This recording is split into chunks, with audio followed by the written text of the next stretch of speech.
Well done. Plurals now. So we've done the singular thing. It's all good. But I need to add one thing. We can say, what is it? But we can also say, what is this? Or what is that over there? But the answer is always the same. It is a book. What is it? It's a book. What's this? It's a book. What is that? It's a book. And it's the same when we move to plurals.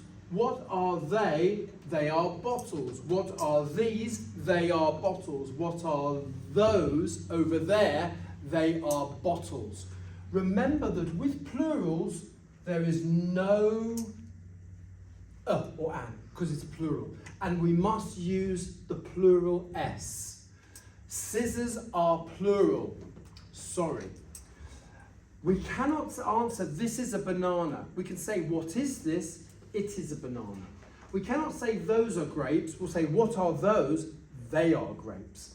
Oh, there's one more interesting thing here. Where is it? Bread. I saw it. Yes. Okay. Bread is uncountable. We cannot count bread. We cannot say one bread, two bread. No. So bread, we cannot use a or an because it is uncountable.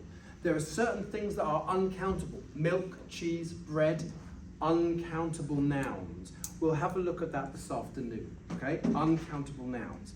So for now, we really want to focus on countable nouns. Singular, it is an egg, it is a dog.